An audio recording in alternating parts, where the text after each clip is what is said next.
been enjoying the scene there. But I actually was there for meeting. But back. So they've been going in and out of Cape Mount over the Oh, okay.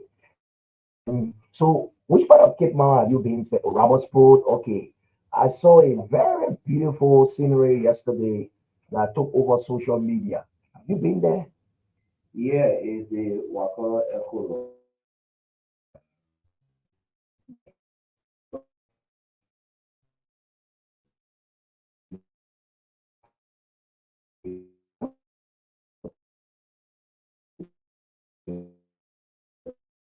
and even the country director you see they were all there to tour several of their facilities in Cape Mount.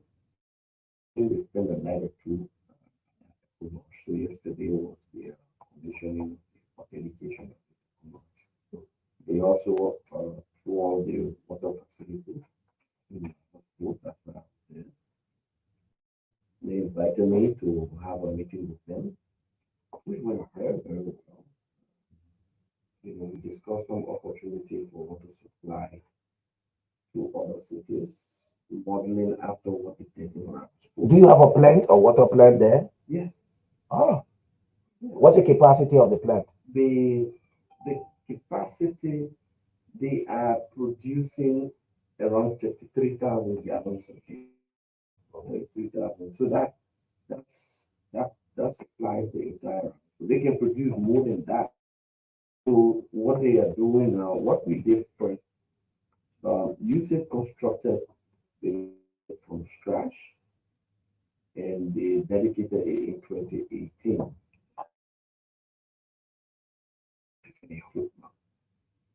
And now the next phase is for household connection.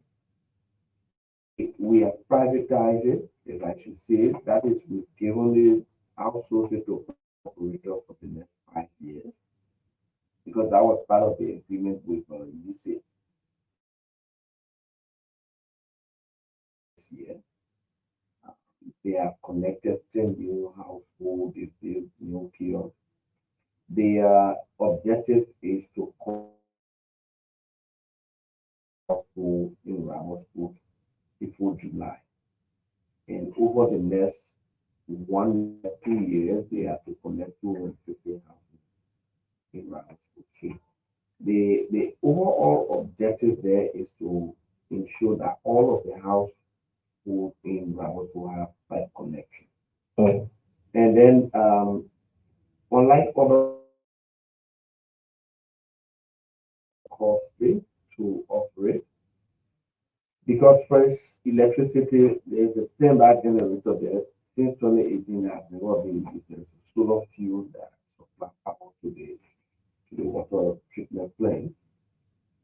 And then the source of the water is a spring in the mountain. So it's very clean. So Mm. just do Quality. So you just do small you just do purification. filtration and then chlorination. Like Are people, customers really paying for the water in Cape Mount? Do you generate revenue? yeah. I mean, and now that you But for have the most part, it's free for some people. so the water gallon there, the 5 gallon container at the rating Mhm. is five. Oh, 5 Liberian? Five.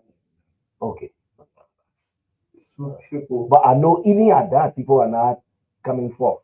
no, people are paying. I mean, that's the reason why you in fact now have a private operator, a business that operates the system that runs the system. So the guy is investing, even though he did not invest capital into the construction, everything.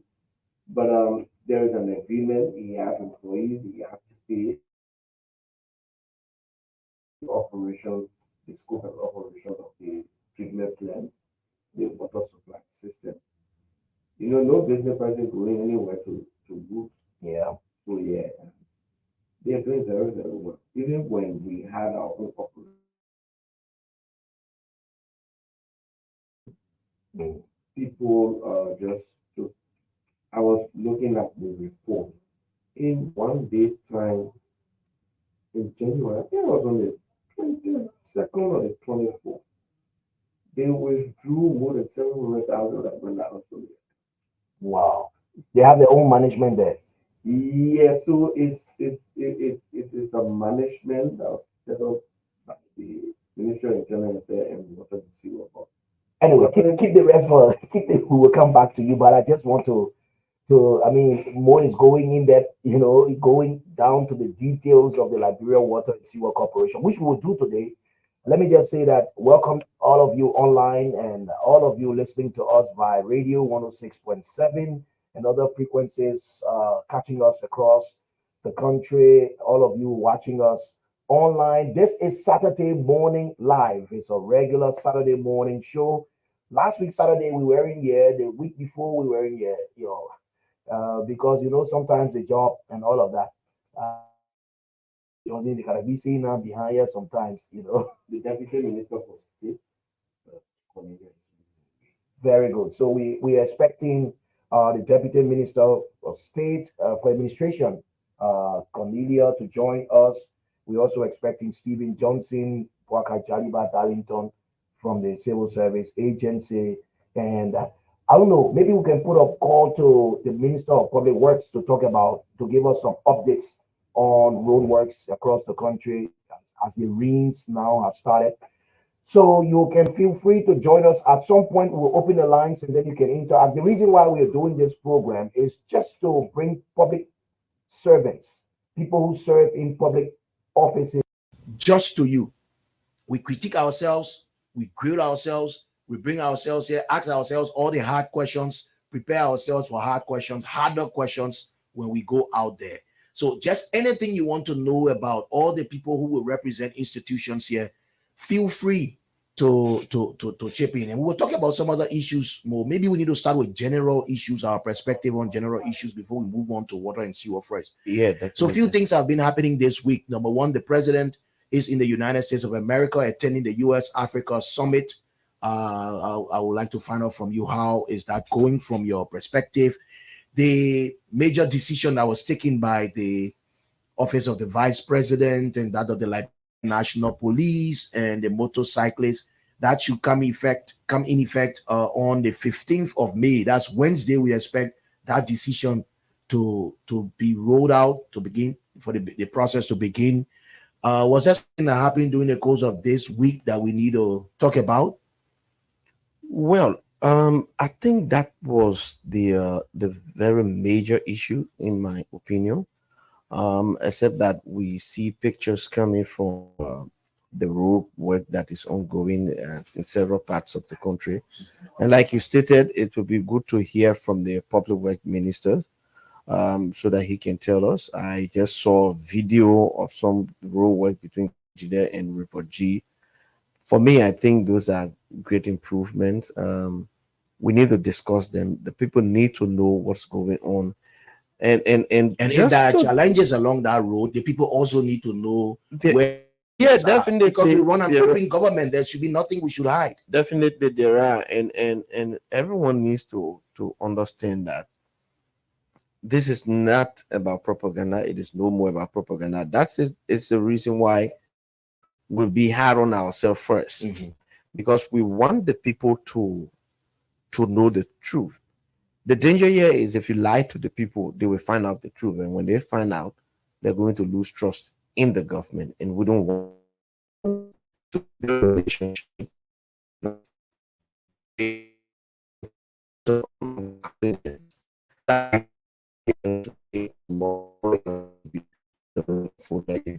So the first one is something I haven't mentioned: asset declaration. So that's a very major news. The chair of the LACC was on the radio and said there are about 500 persons have been appointed by the president, and out of that number, which is not inclusive of those from the legislature and the judiciary, 75 have registered the asset. Yeah. Have you declared your asset? I declare my asset in the first 1 or 2 weeks. Should I declare acting? Can acting declare? No, you acting? need to. I'm acting. Patrick. No, it doesn't matter. Once the president has appointed you, so whether you're acting or not acting, You should declare your asset. The Liberian people deserve to know. No, but I need through to the find out from LACC. LACC because acting me you holding on.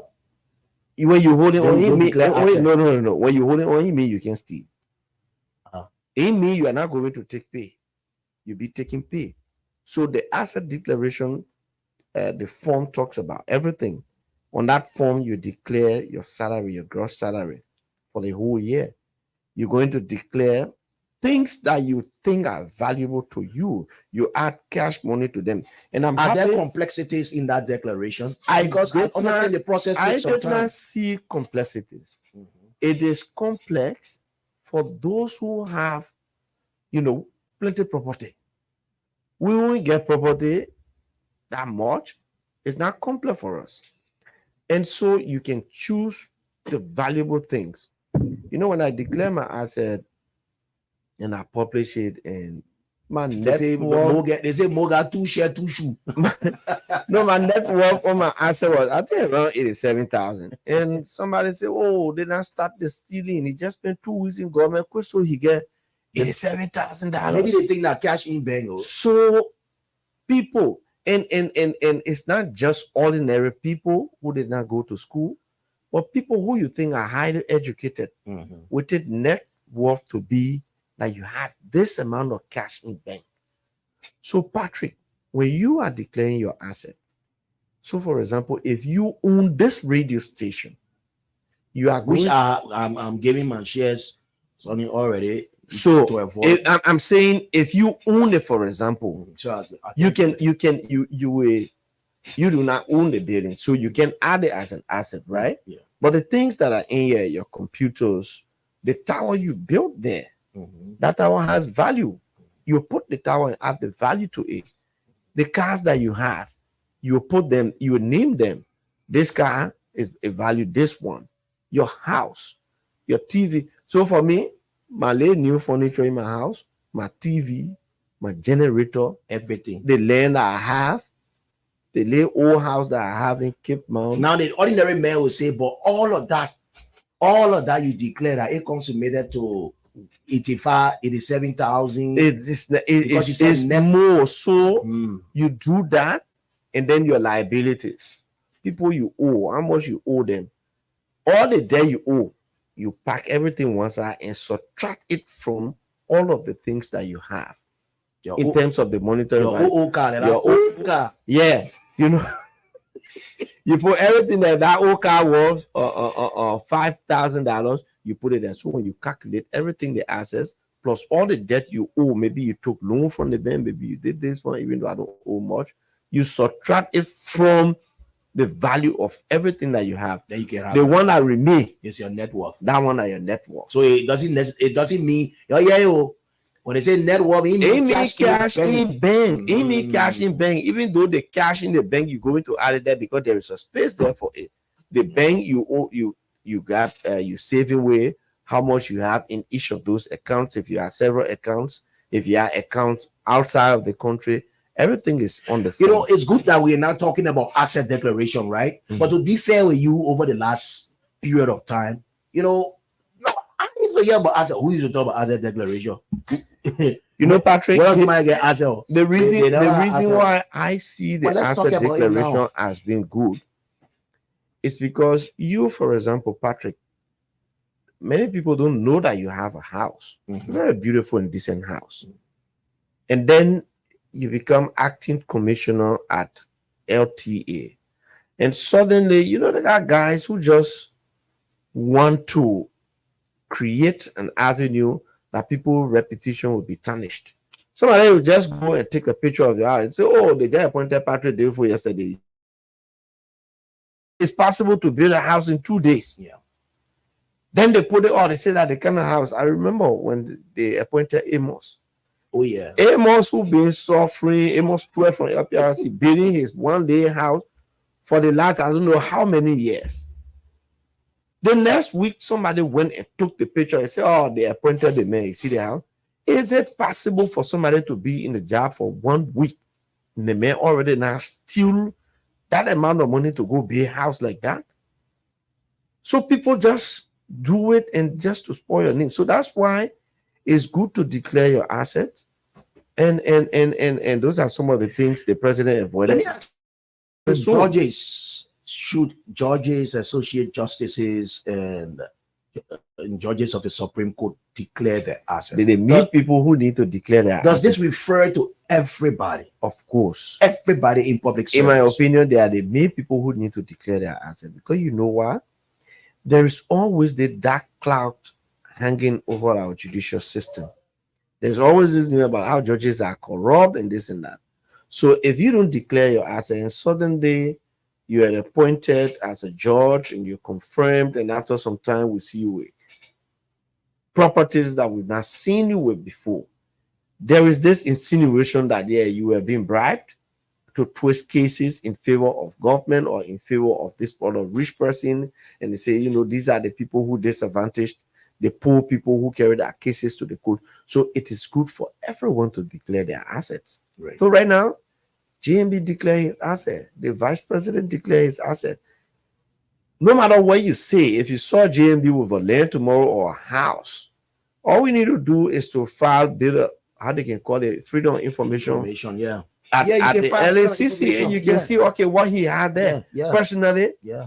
I helped with the asset declaration of JMB during the election. In fact, I work on it along with EU.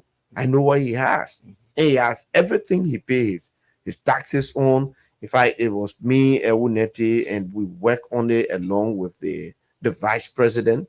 So you know exactly what they have, because it is there with the LACC. So that's why I'm encouraging all of my colleagues.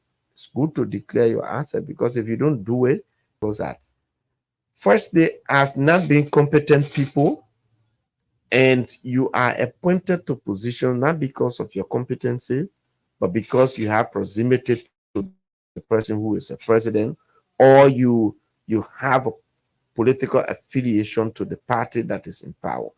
And that thinking has created the Liberian mindset. Everybody thinks like that. People think that you and I are not professional people, that we are just political people. We just sit and make big mouths on the radio. So, for example, when I was appointed at Water and Sewer, there are many people say, "Oh, what he going to do there? He even know anything? These are just politicians."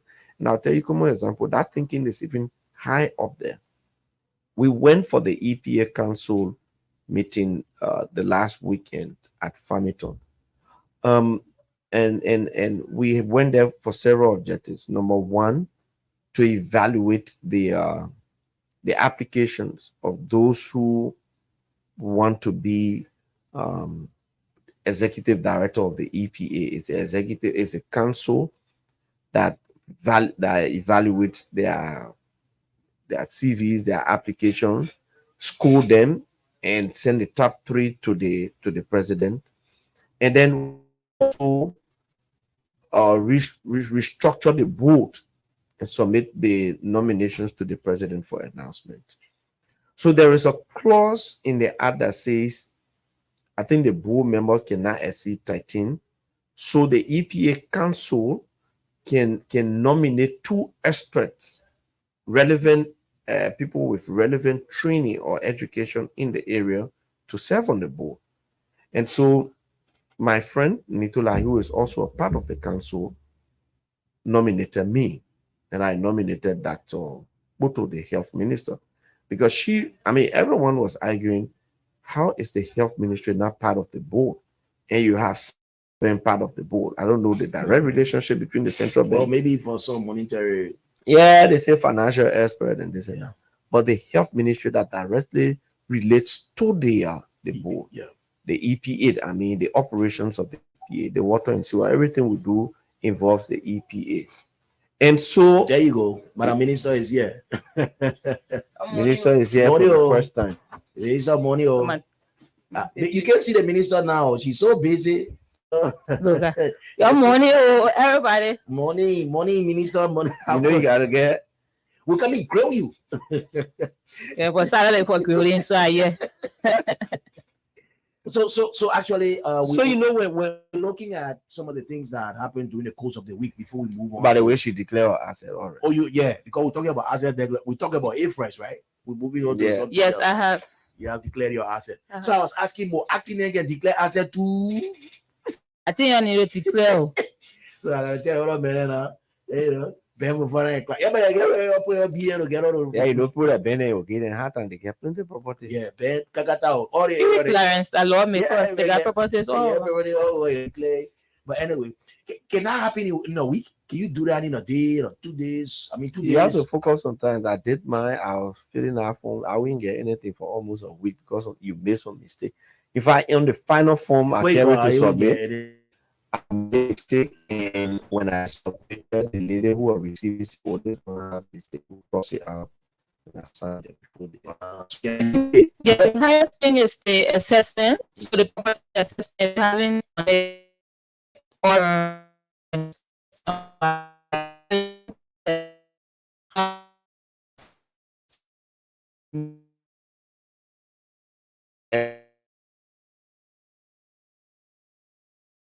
Okay, so let's move on to the topic before we come on to your ministry and the Water and Sewer Corporation. The next topic, during the course of this week, there was a sort of 50-50 or win-win. The both parties halfway.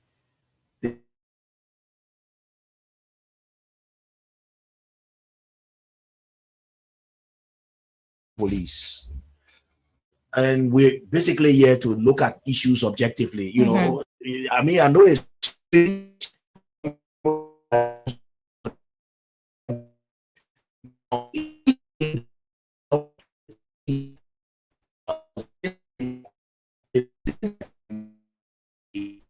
not apply certain areas.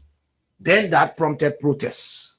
Then it prompted some political, machination because they were going to the legislature and some politicians were protesting along with them. And there were many, though. including our party chairman. Yeah, including the Unity Party. And that's important, including the Unity Party chairman, Yeke Koluba representative, and Safoko representative, the Unity Party chairman. And other people, too, were rightfully or wrongfully, well, we can talk about that. Then it came to everybody came back to the table. And they went to the vice president. He intervened with the police director, and we are where we are now. That they will apply those areas, but with helmet, one person, one passenger with a certain jacket. They must be registered. They must be insured. Is it a way of so many ways to kill a cat? Well, for me, I think the overall goal of the LMP is safety and security of everyone. For us, government and one who has just left elections, we know the very, very important role the motorcyclists play. And I think that's one of the reasons why you saw the party chairman of the Unity Party standing alongside them, because this particular group of people were champions of the Unity Party campaign, if I may say. However, we have now moved to the process of governance. And when you're governing, you have to look at the safety of everyone. So that's from the angle that the LMP came. We know the level of motorcycle accidents around the country everywhere. We know even the vehicle accidents as a result of motorcycles plying the streets, how that is. We also know that for some individuals, they use that for negative reasons. And we've had the criminal rates increase, people checking people's bags and all those sorts of things. So if the police is there to ensure the safety of everyone, including the motorcyclists, I want to believe it was on that basis that proclamation was made. But I'm glad that as a government, we're able to negotiate with the motorcyclists and reach a middle ground.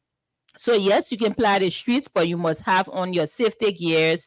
You must be registered. So when somebody property is stolen, do you see that possible? That's the point. Well, if once they decide to do it, I don't see why it has worked in other countries. You have your motorbike where register it. I don't want to believe it's too expensive to register. You have a passenger for your own safety and the passenger safety. Get a helmet for you to wear. And ply on restricted areas. I think it's a win-win situation, but it also saves not only other pedestrians and passengers, but the motorcyclists themselves, because these are family people. You leave in the morning to go and look for your daily bread. Your family expects you to come back. Is of no use if you go and then you have to get involved in an accident or something, and then the death rate continues to go up. So I think this is a step in the right direction, where we still get them to apply, because the major street is where they get the money from. Community roads, yeah, you get it $20 to $30, but moving from, I live in New Jersey, for example, moving from New Jersey to town, that's when you get your $200 compared to moving from New Jersey Junction in the estate where you get $50. But it's the rings are coming now, and flying major routes could also be very dangerous. Exactly. So it's a give and take, but it's every decision has pros and cons. So now they've been told to apply major routes, but and you can chip in at any time, Mo or Cornelia, on this, just so we can make it interactive. They have to get on the roads with a particular jacket, reflective. The reflective Mhm. jacket. With the reflective jacket. So maybe politicians can move in and get reflective jackets for them, because to have them ride with reflective jackets, and I think it should be colored. So when you're coming from this side, it should be one color, other side, one color. Patrick, I think the intervention of the vice president was good.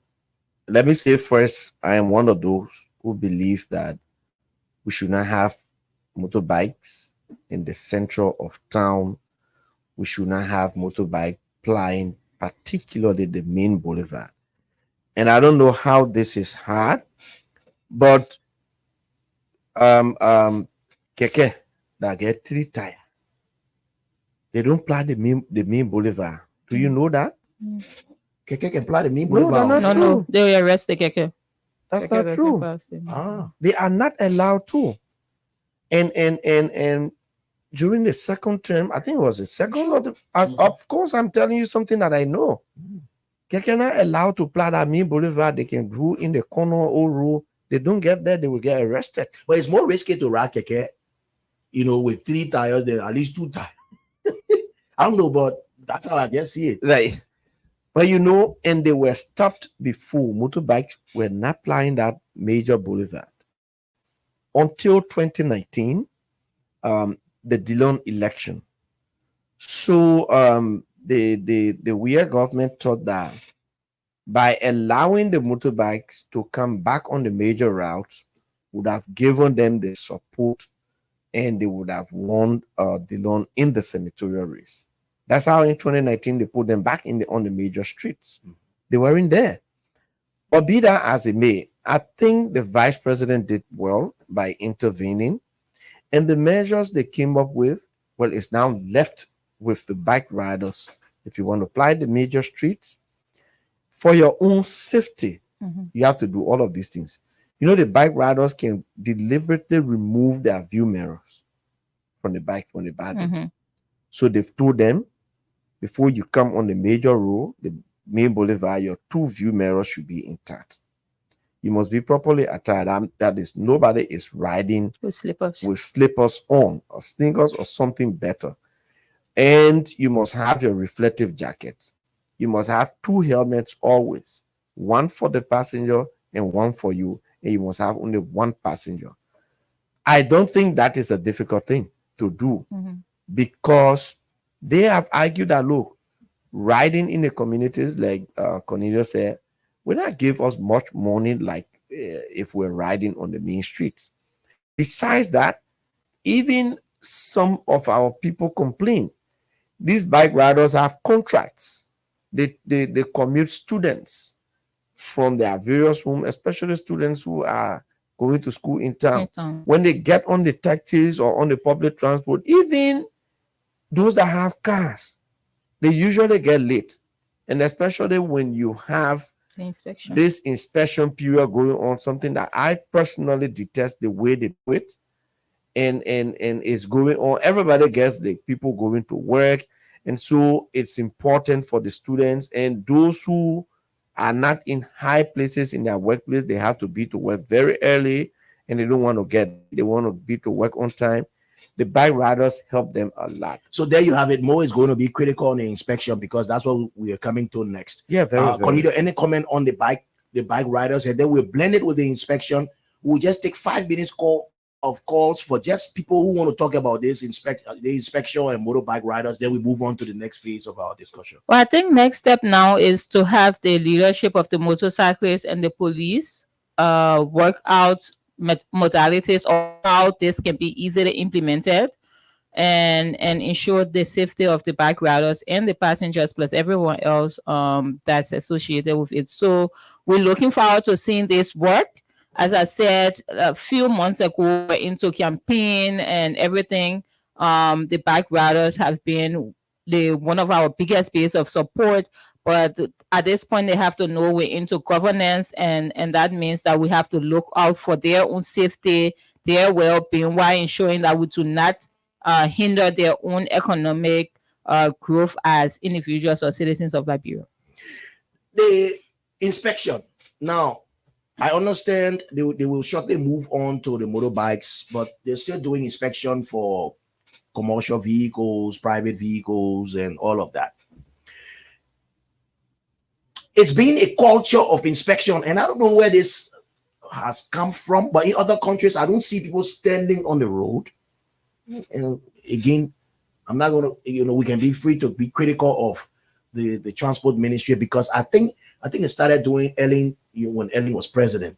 People started standing at different intervals, asking people. Now they're asking you for several things. They're asking you for insurance. They're asking you for your driver's license and all of that. Could it be that they have some kind of sticker?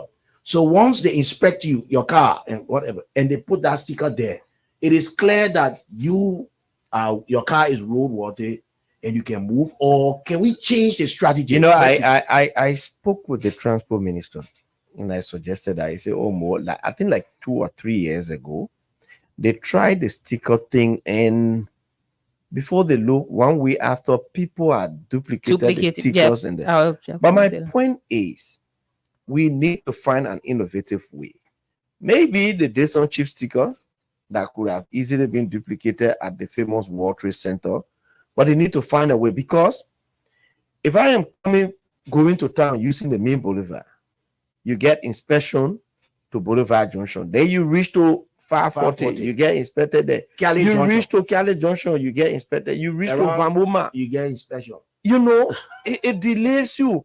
When you decide to pass on the side, you reach in for NTA, they inspect you. You reach Vatan, they inspect you. They just create traffic. They decide to bypass the hospital all over the place. By the time you reach in town, they men in there. Exactly. But the other point here is, why do we need to sit and wait for 1 month in a year to embarrass everybody? You embarrass students, you embarrass people who are going to work, you just embarrass everybody.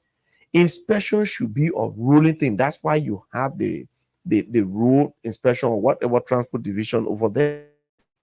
There should be random inspection for everywhere. Random inspection. So random inspection. And besides that, because the traffic can be real boring. They will see the sticker. The sticker is there. The lesson plate is there with the sticker, the year, everything. They know that this car is registered, but it still come to disturb you. Nobody won't ask you for driver lessons. No, they won't see the car document. Yeah, they won't see the car document.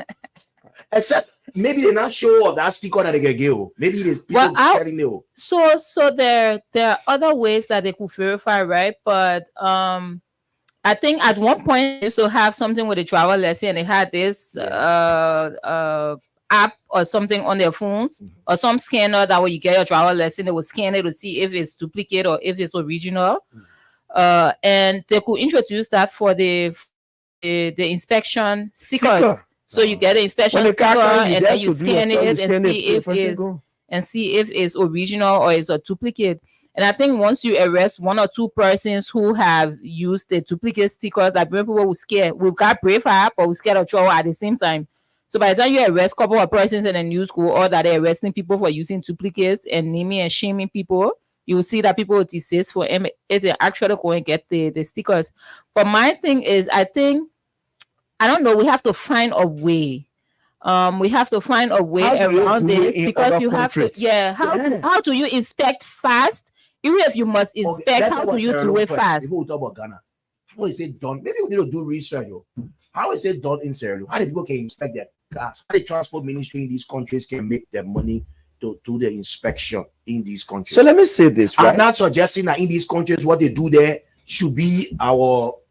But let's find out whether they are better than us in terms of the implementation. They are better than us in terms of the implementation and the rigidness of the law. For example, I get arrested and my car is now registered. You know, we do small talking and they release you, you go. So that makes people not to take the registration thing very, very seriously, like some other people do. Because when they embarrass you in the street, the reason why I register my car is always one day they arrested my car. I'm doing research. They arrested my car and they towed it. I had to go right there to the transport ministry and do all the registration from that day. Moment my registration is expiring, I go and renew it. But if I have spoken to someone or talked to the police officer or the transport guy and they release me the next second, I wouldn't get serious. Comes to the insurance thing. The reason why many people don't want to do insurance is because the insurance company, many of them in the country, they are scam. Oh yeah. You register, you insure your car, and there is an accident. They don't even come there. They don't do anything. The person who car you may have been involved in the accident with, maybe you wrong and you have a third-party insurance. They show no interest. They just eat the money free. That's why many people are skeptical about the insurance thing. Car insurance problem, man. I'm one of those who skeptical. Even me. I'm not allowed to you. Because several times we just insure our car because they say more insure you. They just give that money. Oh, you insure it, not yeah. When you make an accident, you fix your car. You get what insure your car to go to insurance company. They will not do anything. No, so the thing is, but they would not. I'm just saying. Third-party insurance, right? If you hit somebody's car and the police investigate that you are wrong, they're supposed to fix that car. I understand. They won't even come there. They give you 150 free. So I'm saying the reason why people you just do your registration because you have to do insurance, but you don't even pay attention to it because they would not. If you have to go to the insurance company, you'll be going up and down, you will not get any redress. So pay the money so that the police or transport ministry doesn't embarrass you by arresting you or stopping your car, but not because you depend. And that's hopefully now with the activation of the Liberian insurance company, that could bring some competition to an extent or some kind of supervision that will ensure that if we have insurance company, they actually deliver on what people are paying them for. Somebody says here, in Sierra Leone, all the stickers have put it up. In Sierra Leone, all the stickers have a barcode, and the transport ministry have a scanner machine they use. Yeah, so I'm trying to figure out what they do in Ghana. But let me take 5 calls on this. 2 things.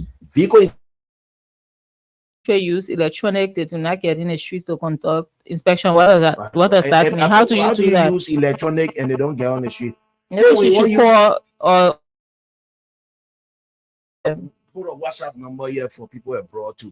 So if you're using, how do they do it in the US, for example? You know, US power when they get they don't go because the system of valuation here too can prompt the kind of inspection. But when they catch you, yeah, they'll do it. And I think the people can look at the car plates are random, the police are around, they just plug your plate in, and know whether you're registered or not. Morning. Good morning, ladies and gentlemen. How you doing this morning? Morning. Go ahead. Your name and where you call us from and make your point. This is Elder Bo. I call from Bonafa, Plainsville. I think concerning the vehicle registration, I think it's very necessary. And I think what is prompting the officers and the people from the transport ministry to gather in the street is owed to the fact that we as Liberians, most of us, we do not like to pay taxes. And so I think it is predicated upon that the people have to stand there to make sure that you are paying your tax. And I want to also comment on the insurance issue. Why it's true that you have companies that are scanned, like you are saying, there are other credible companies here that are paying, their clients' claims on time, and that they are responding, to the needs of their clients as soon as accident happen. I can name you one. How you can take the SAR insurance company that I work for. And, yeah. I enjoy you do your lay advertisement. Eh? I enjoy you do your lay advertisement. Oh, but Oh. now. All right, but what do you think about the motorcyclists and the government? They reach a decision. Okay, that's one thing that slipped off my mind. It is very, very necessary, Patrick. The thing there is, you travel to other, countries around us here. You have, motorcycles in this. You understand? Except on community road where you want to do your maybe 1-2-1-2, you use your motorbike to do that. But it is very necessary. Every vehicle in this country, once it is moving and getting income, Okay. you must set up. Okay. They must All right. Thank you, sir. Thank you, sir. Now I will take 3 more. Did I say? Okay, 077. I have a WhatsApp call here. Hello. Hello. Yes, good morning. Yes, good morning, Patrick. How are you doing this morning? I'm doing good. Go ahead. Your name and your point. Thank you. My name is Mitchell. Go ahead. Yeah. I've been following the talk show this morning. To be real, that's a very great point. Or that's a very great innovation. Because one about the motorcyclists. Even in East Africa here, similar system is then adopted. Are you in East Africa? Yes, I'm in East Africa, Rwanda. So how do they enforce vehicle inspection in Rwanda? So specifically, the police, there is a particular time in the week where the police will go on a random sprint, go, just your vehicle and then stop. They have a scanning detector, so you provide your lesson, they will scan it, and automatically all of your information will display it on the screen. So if it is authentic, they are going to tell you that yes, this is authentic, or if this a fraud document, they are going to tell you. Even your driver, let's say your car lesson. So it's not far from what we do in Liberia, correct? No, it's not actually far. That's what I'm so saying. The police in Rwanda can stand on the road and do their inspection the same way, correct? Of course, they do it. Even my student they even use it. All of my information, they scan it. All of the information will display on the screen. So, I mean, it's a very great thing that people do, or you people doing that. Okay. But maybe the roads are wider or something, because and she's saying the minister says maybe the roads in Rwanda are wider. Because yeah, by the time you stop one car, in few minutes you have a whole queue. Yeah. There's a place called Yanza. It is in the Southern province. And there is a place called Wamangama. It is also, I think, in the East province or so. So they have, their roads is very narrow. I mean, compared to Liberia, Liberia has a good road compared to the southeastern side of the country. So, okay. All right, but thank you for your very useful comments. Thank you so much. That's a caller from Rwanda there. It's quite similar to what we do here. But Patrick, I don't know. So I'm trying to efficient this. There might be a couple of things wrong with our situation. Either there are too many cars for the roads that we have, or in other countries they have other routes, and for us we only have minimum routes. For example, if you're coming from the Douala area, you're coming from the Gardnersville area, and you decide to use the Freeport, you only have like 3 routes that you can take. You come straight through on Bushra, or you from towards Douala, or you go through Freeport, Semenko area to come again through LPRC to go Vital, or you pass through Doe community. Yeah. Wherever you pass, you have to get stuck right at Vital. So by the time you put an inspection booth right by where we used to have the bus stop to Waterside bus stop there, by the time you put an inspection stop point there, 1 or 2 cars that you stop everybody else got to stop. And before you look, the traffic goes as far as the same door community. Then you have branch. So maybe another thing might be the stationing of the inspection areas. Yeah. So if you do an inspection in a congested area, it's going to cause traffic unnecessarily. People will bypass. But again, if you use that, yeah. example, you go Congo Town to the port one Yeah, inspection place. So Congo Town again, it still brings traffic. So we just need to figure out what we get to. You go to this side, and then flock you this side. You go this side. Morning. You call from where? You call from Europe. What part of Europe? Sweden. So I'm asking, how does the police there do vehicle inspection, enforce vehicle inspection in Sweden?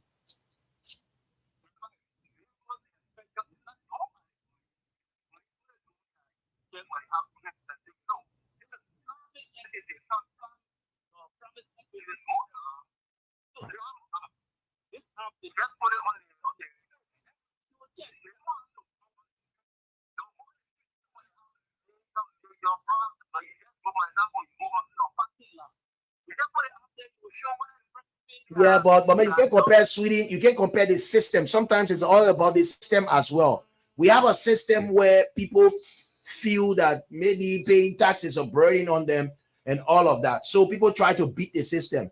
And because people try to beat the system, they defraud the government of needed revenue. And so in an attempt to enforce this, you have to now put some stringent measures. You can't do that one. You know you can't do that one in Sweden. You did that Bremen, you can do it, but you can't do it in Sweden. Allah.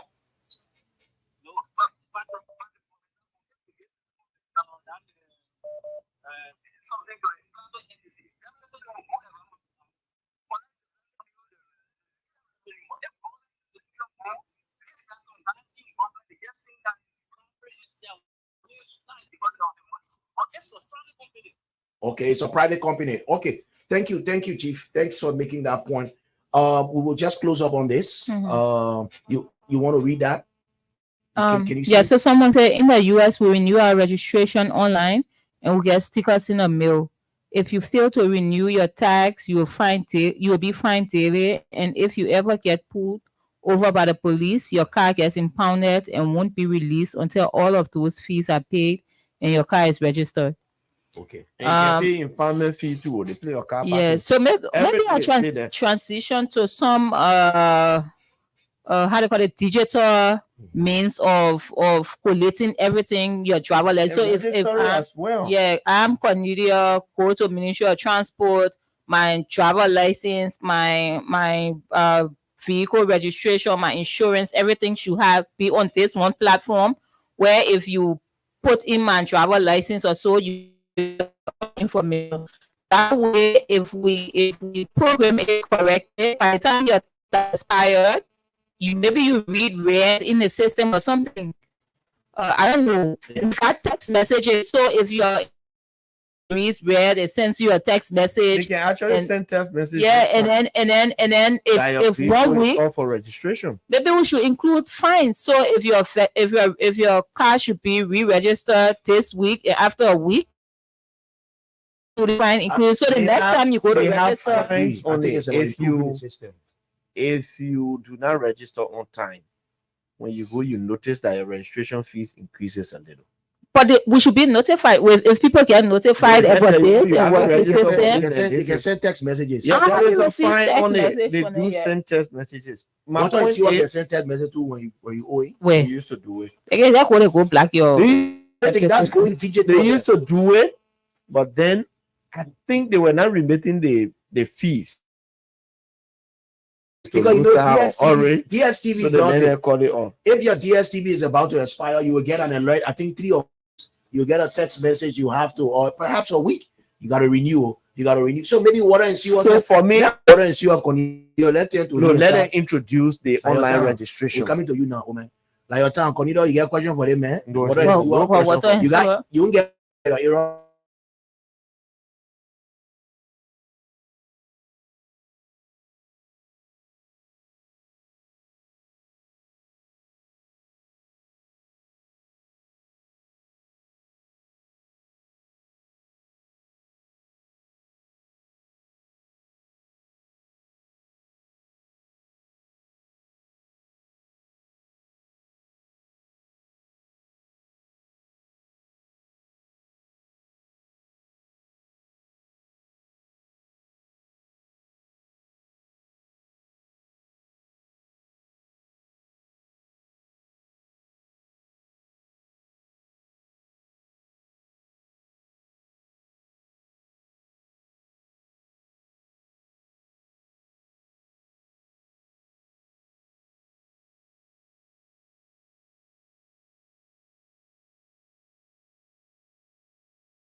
But guess what?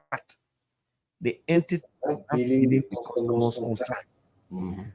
So if somebody is on flat rate and $3 for GST, $30 for the water bill, and you don't bill them 3 full months, 5 months, and I'm getting afterwards, some feedback. Go ahead. Well, some feedback. Go ahead. and afterwards you go and bill the person, and now they come 5 months, they're supposed to pay $150 or $160. It makes it difficult for them to. If you bill the person every month and they're supposed to pay $5 every month, you get $5 bill, somebody will just sit down and pay. They can pay through mobile money, they can just go and deposit in the bank, or they go to water and sewer account. So what we've done now is to update the billing system so that our customers get billed every month.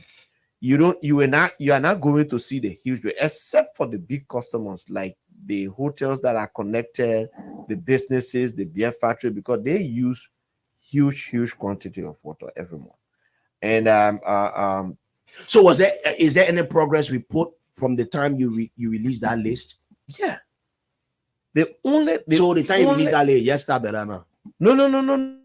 When are you going to release another list? Now we are When you going put my to, name on a list, people were calling me, telling no, me. but you owe, bro. No, but you put my you don't contact me now. Then you just put You me on owe list. for water. No, I didn't put your name there. We didn't say Patrick is one of those who owe for water. Yeah, people calling me all over the place. Oh, memo. We are waiting for Mo to continue publishing, naming and shaming. I know. And there are lots of lawmakers who we are asking them to go pay. People in the judicial system, even at high, they have some of the highest up in the judicial system. They owe. They owe. And I Past government officials, some of them owe up to $7,000. Please go pay. Because beginning next week, we will publish the next group of people. And I know in Cornelia District, for example, you know, our lawmaker went and connected all those kiosks to the water system. And many people are just taking water free.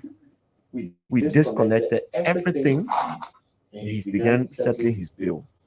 Even his house, you owe there. And you know, the guys, when they wanted to disconnect, but he had lawmakers at his place, they were having meeting, and all of them say, we'll be, you want to do it. But these kind of people who, in fact, he has given up ownership now, and I should inform you that, Cornelia, he has relinquished ownership of all the kiosks. He has told the people that this is a different government and now under government. So whoever is taking care of the kiosks, you need to begin paying. And so we are going to set up a new system everywhere, like we are doing for this for Painesville City. Mm-hmm. We are working with the city mayor. We are enumerating all of the water kiosks that we have in Painesville City. We're going to sign an MOU. Do you have the capacity? I want to know the capacity for the sewage, collection. Yeah, let me finish with the. We're going to sign an MOU with the city mayor. He will take care of them. We will supply the water, and at the end of the month, we'll go read the meters, bill him, and they pay. So he's going to use that to create jobs for people. So water kiosks to people from the community, they will take care of it, sell the water, and make the report. They really see accepted them again for again.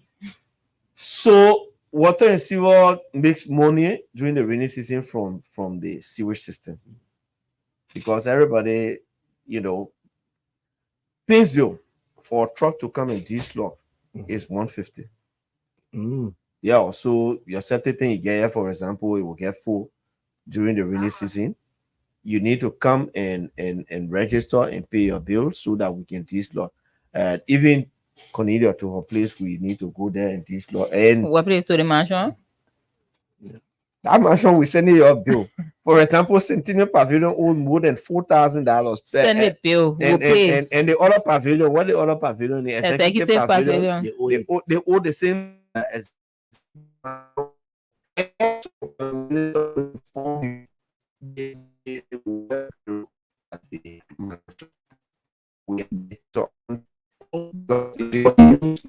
Yeah, we're not providing our water supply. Then you We take take for borehole- James, yeah, we take borehole to Listen. provide us with water supply. You know who was spending, the Ministry of State was spending so much on water, and it wasn't even for water and sewer. So they had like the private water firms supplying water.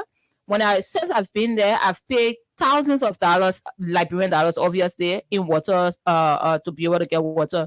So what we decided to do, since water and sewer has not connected yet, and instead Water and of sewer have not spending, connected to the no, mansion? they have not. They've Instead been of there. spending all that But money, were they there before? instead of Yes. spending, but in the 70s, instead of spending all that money, So all the time we before we talk- get to that we mansion, no talk water and of sewer there. borehole, we talk of borehole. So now we have constant supply of water at the mansion. 70s. So if you want to bring your But meter, it's not making you it be that small thing. want to bring your Wait, meter, we have no objection. Wait, Water and sewer connected to the judiciary, the capital building, the mansion. everywhere. Those are priority So let me areas. tell you why water is not being supplied to Central Monrovia.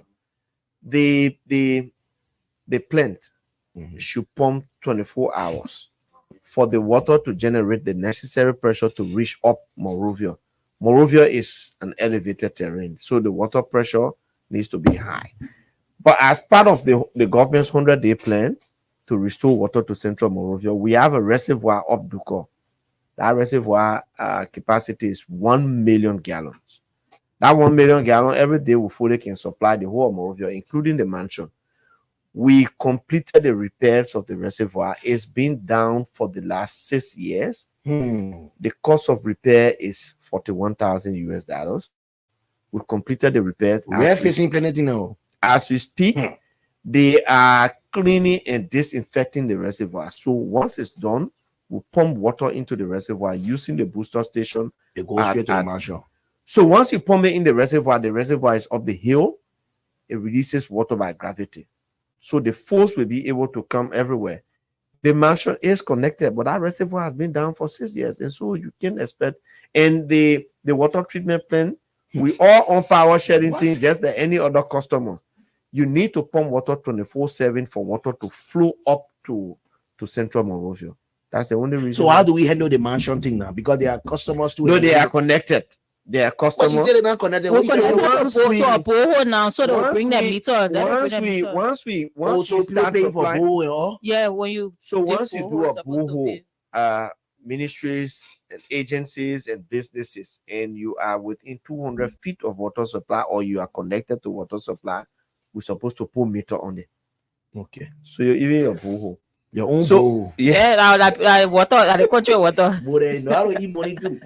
Yeah, but we waiting for them. We say they should Your bring own the, bowl. they should bring the meter. I said they won't reach. We waiting for them. Bring the meter. But that's laudable. We hope that you all can step up the the speeding in No, terms of definitely. of getting. And you know, we just signed the MOU, intergovernmental agency, that's Painesville City, Monrovia City, the police, water and sewer, and more the public works to clean the city, all this. Look, on Sunday I was working. We went down Waterside. The reason why you see all the spillage of sewage there. Yeah, the way it coming the rainy season here now. We were told by the people that for the last 5 years. Buse quarter era, my man. What? No, we cleared the Buse Quarter line. You see, there are two things here. There is a public drainage, and there is the water and sewer own sewer system. We are not responsible for public drainage. It is the Ministry of Public Works that's responsible for those drainages, like the Sony and all those Maybe we places. need to call the Minister of Public Works. Yeah, I think spoke he's to him. expecting our call. He said we should call. He will give us a call, and so the Ministry of Public Works is beginning to clean up the drainage system. We went down Waterside on Sunday because that's the only time you get to work to Waterside, and people told us that for the last 5 years they've not cleared the sewer system. Look, Patrick, when you open the tank, the sewer line, the feces have kicked. Wow. So there was absolutely no way Really? the sewage will flow down. So everything just ended up down Waterside there. We clear some, we will continue on Sunday, but we are also calling on the marketers to give us the space to operate down there to clean the sewage system through the week. If not that, they will continue to sit in the poo, and rain season coming, it will be worse. So they need to cooperate with water and sewer so that we can clear the drainage system so that the feces can flow freely. Yeah. And for their own health and everything. Exactly. So, Cornelia, you want us to talk to the minister before we come to your own ministry? I think it's The minister ready now? Yeah, we have more. He said he will call. Yeah, connect with him the too. administration, you know, the president is out. She needs to tell what's going on. Yeah. So we do hers first. Like I thought now for you as well. If she will answer, you're gonna have her question. Criticize We finish with what I saw. That can be the mansion. All the people that the people were on a supplementary period. What they update? Yeah, I've been, it's been a while since we've been on the radio to provide updates since the elections. I think the minister. So, you ready? No, go ahead. Okay, I guess. So there are a lot of updates that we have to provide from the Ministry of State. The news about Ministry of State started as far back or as when I went for my confirmation hearing after we did the assessment of what we were inheriting there. The Ministry of State is a very peculiar ministry because that is where the presidency sits. So there is a lot of power in that ministry, and if you do not know how to manage it, sometimes it's misused. And that was one of the instances we saw with the issue of personnel. So you will not have the CSA or the Ministry of Finance or others easily telling the presidency no to wanting to increase the number of employees over time. So when the CDC took over the Ministry of State in 2017, they met a staff of 333 persons. By the time we took over in 2023, we met a staff of 1,100 plus persons. If you even look at the setup, disparities. Yeah, if you even look at the setup of the Ministry of State, you know that it's physically impossible to have 1,000 plus person at any time in any of the facilities at the Ministry of State. So what we have discovered over time, and we'll provide a full update or report at the end of our process, what we have discovered over time is majority of those who were considered employees of the Ministry of State were not attending, they were not working there. So it's either the person was sitting home at the end of the month, they get paid that money, whether it's gratuity for partisanship or whatever, but that money was being paid. So we inherited a period where it said that at the Centennial Pavilion, for example, there were 98 employees there. Only to clean Centennial Pavilion, 98 employees. Only to clean the pavilion. Oh. 98, yeah. At the Centennial Pavilion. At the And they used to go to work every day to clean. No, you go to that building, you will not see more than 20, 30 persons there at any time that you go there. Executive Pavilion had 96 employees Just to clean the executive So pavilion. all of this will be now. You go to the United Conference Center. United Conference Center has 64 employees. The one that crossed the bridge. The one at Intwala. Yeah, United Conference Center. You go to we have employees. We have employees at the Clawia Foundation, employee at Jamaica Resort, employees on 9th Street, employees in rehab. So all of the 1,000 plus employees you heard about were not actual people. So we've started the process of closing the supplementary period. For us, we saw this as a major leakage at the Ministry of State. I agree that there are some people who were actually on supplementary period, but between you and myself, those who were actually attending work and doing the Let me work. break you in. How did the Ministry of State become responsible for employees at Clawia's Foundation? So I don't know. As I said, when I started, I said the Ministry of State is a powerful ministry that is almost impossible for you to restrict what they can do or cannot do. So the Ministry of State is responsible for the presidency. That means anything connected to the presidency, the Ministry of State is supposed to be responsible for it. So you can either use it to your advantage or you abuse it if you would. So those are things that we're trying to see how we can address at the moment. So we had a supplementary period of 700 plus persons and CSA of 385 persons. On a monthly basis, the Ministry of State was paying 222,000 every month in addition to CSA for supplementary payroll. Every year, the Ministry of State was paying 2.7 million just on supplementary staff salaries. As I told you, those supplementary staff of 700 plus, you cannot physically verify most of them. What we have discovered is that there was a grant scheme, and as I said, we'll report on it. We'll be asking the GAC to audit that process as well. There was a grant scheme where people are put on the payroll, and then there are several conspiracies. So there is this one conspiracy where you put people on the payroll, you open the accounts for them. At the end, they give the ATM cards to you. So when the month ends, when the month ends, you have $250 on the payroll for the person. The person actually gets 125. So the account, when the money hits the account, you go, you withdraw the money. And how you long give did the that take person place? 120 for the last couple of years. So how did we discover this? During the closure of the supplementary payroll, there was one argument that we should continue with direct deposit to pay the people off. I told them, no, we're not going to do direct deposit. For closure of the supplementary payroll, we will physically pay people their money that they're supposed to have for the 3 months, plus the handshake packages. The first day we started paying Patrick, and we have video recordings and stuff, the amount of people celebrating, because for the number of years, whether it was 4 years or 5 years that they work at the Ministry of State, they had never been paid that kind of money before. So there was this other guy who So on these the people payroll, so even those who were on a supplementary payroll they were being cheated. They were being cheated. Very They important were being because there are a cheated lot on of it. news. I have the public work minister on the line, Yeah, so maybe you can. interviewing. You want to interview the man? Yeah, because we need to go deep into this thing that Yeah, we Cornelia need to saying. go. Let me increase your volume. Minister, morning. Good morning. Good morning, Minister. We were looking out for you, so that we can do an extensive discussion on roads and works and all of that. But it's good to have you on. How are you this morning? Thank you. I'm okay, Patrick.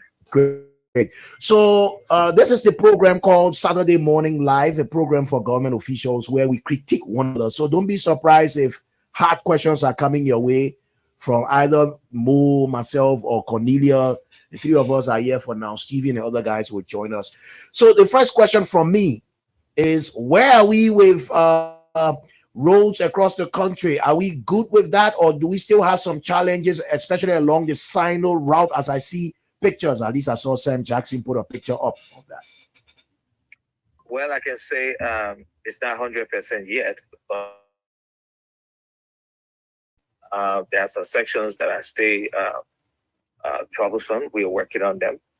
For example, I can say between Tapeta to Zwerju, we've done 90% in terms of all the critical spots.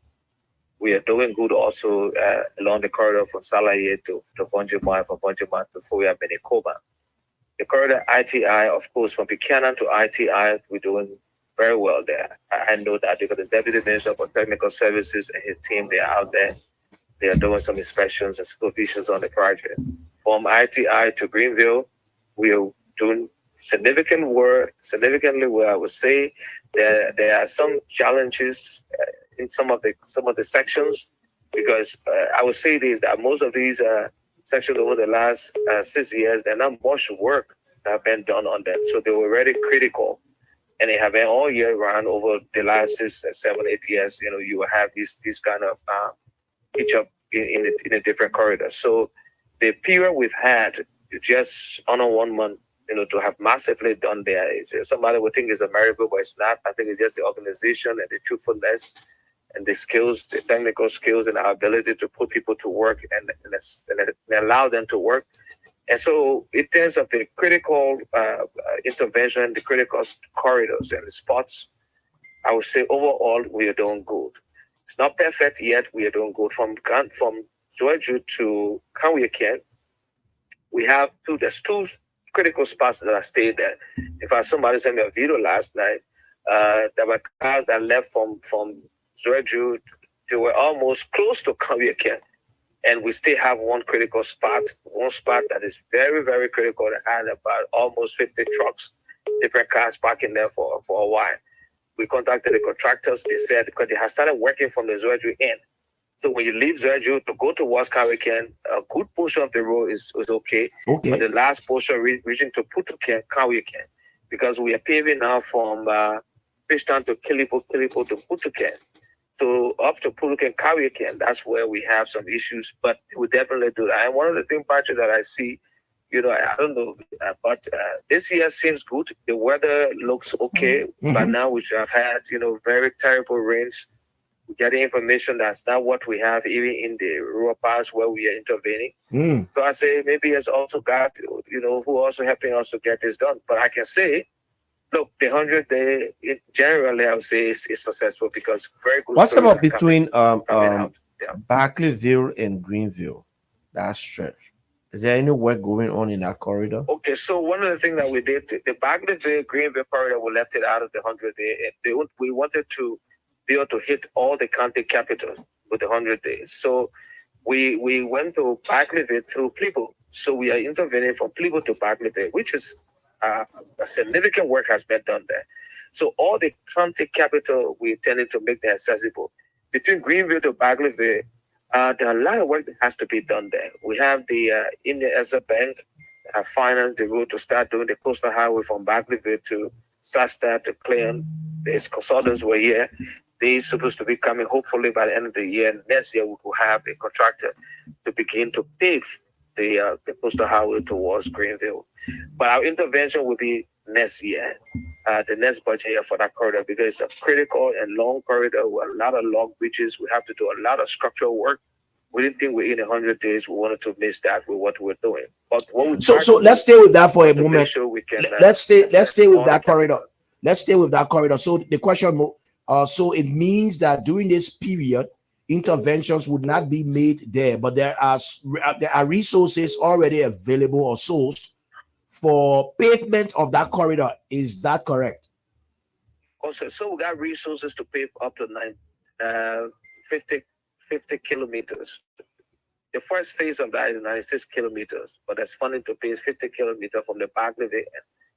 We're paving Barclayville into Cester, then for Cester to there's a place, town you call Cleon or somewhere called.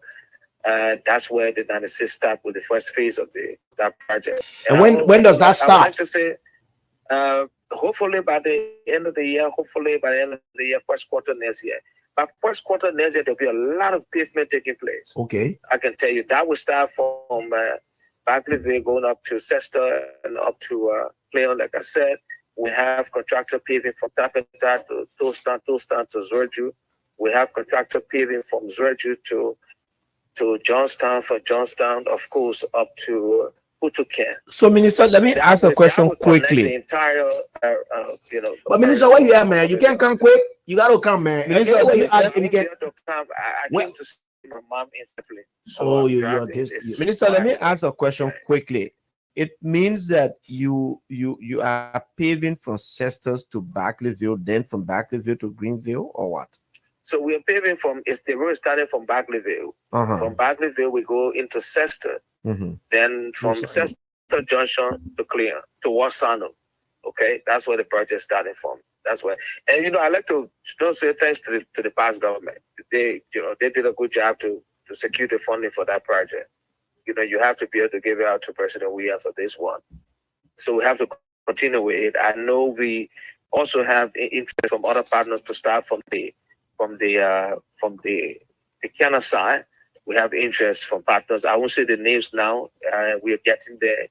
It's going to work, and I can see us beginning to also focus on Buchanan to Cester City. Wow! And once we do that, it means that whole stretch will be paved. Oh, I can see that in the 5 year in the next 6 year, we may not be able to complete the coastal highway, but significantly in terms of securing the funding and starting the project that will start. There's something that will happen for us to pay from Buchanan to Cester City, into Cester City. Now there was a conversation to start to the junction and continue up to the my junction. I said no, we have to go 20 kilometers into Cester City. We can't leave Cester City out of this. And so there's conversation for a lot of other funding for the coastal highway. Like I said, we already got the funding for the other end that runs from Relay to Ganta to Zwerju to Fishtown, of course, to Harper. It's already paved. So with roads, in terms of primary corridors, I think we are doing good. Doing good. Minister, let's come to Monrovia. I know the Japanese because I interacted with them. They are going to pave from Vietown, the bridge, up to Freeport, 1.9 kilometers. But in the meanwhile, we talked about no cars getting stuck in 100 days, but right in Vietown, Claratown, that stretch is so terrible. When it rains, it creates a lot of traffic. What are you doing about that? So I was out there yesterday. If you look on the ministry page, you see that by 11 o'clock, I was out there on the field for almost 3 hours, walking the corridor from the Vietown up to the Claratown as far as the Prestige Motor. That's where we have the problem. Somewhere there, Vietown, closer to the 13th border, we have a serious problem there. There's a 60 diameter cover that takes the water into the river in the back. But over time, that part has submerged. That means it's like underwater. A good portion of it is underwater, so it makes it difficult for it to empty into the river. But once it's cleaned properly, you can have that happening. When we had the Ministry of Public Works prior to the last government, we did some serious work there to clean it. That is a cover that you can even take. Somebody can get in there and ride a wheelbarrow in there. That is a 60 diameter pipe. Now, that is already stopped with. I don't think over the last 6 years there was any cleaning taking place. So we have the team out there now. We did the assessment. They started to do cleaning. We have them pumping, and that's why I think more. I just spoke to you about about helping us with your truck. We are sewage truck to be able to help us to do that. They started the cleaning yesterday. So once we desig all those, there's 148, there's 160, and there's I think 36. There are 3 different covers that fix the water from both Claratown and the Vietown area. Once we're able to clear them out, we will have sanity in that area. And we're going to do that for now because, of course, the Japanese will be starting to do the road hopefully by the end of the year, first quarter next year. Okay, and so the Japanese will start. Let's be clear about this. So the Japanese will start the road from the Gabriel Tucker Bridge To Freeport. Are they doing the Gabriel Tucker Bridge as well? No, they're not doing the bridge right now. There is preliminarily there's a study that's taking place for looking at the bridge, but they're not going to do the bridge now in this phase. What they're doing is to redo the road from Freeport for Gabriel Tucker Bridge to Freeport, and that road is going to be elevated. It's very low.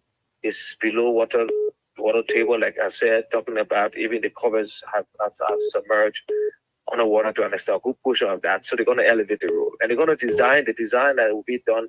It's going to be they're going to have the drainage running parallel to the road straight into the river under the Gabriel Tucker Bridge, because most of the drainage system have been built on now, and we have to go by the old drainage system. We have to demolish a lot of property there.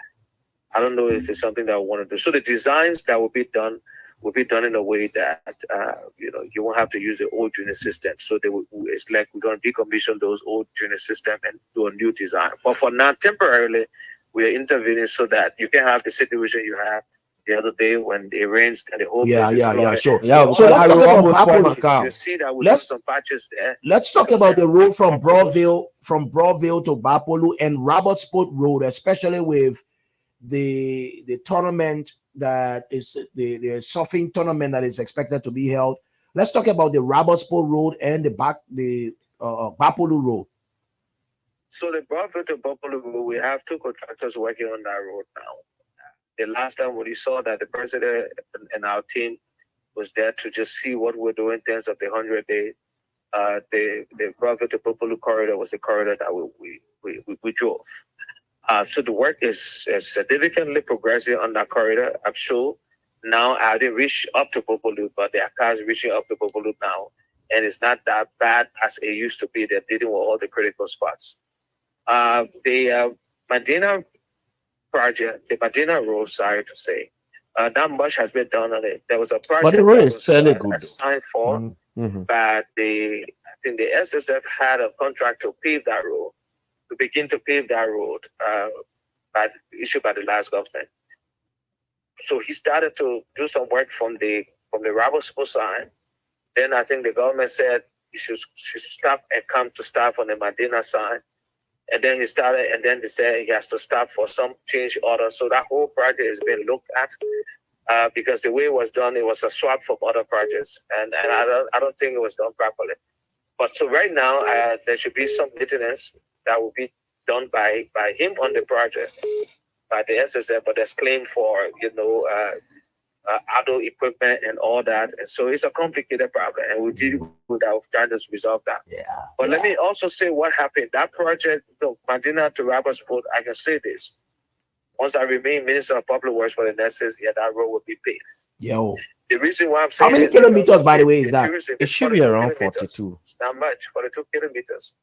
And with 42 kilometers, I think we can pave it. Government said you we put money also to can do pave it. that. Yeah. We also can do that. And the intent is to break it up into 2 lots. But here's what's going to happen.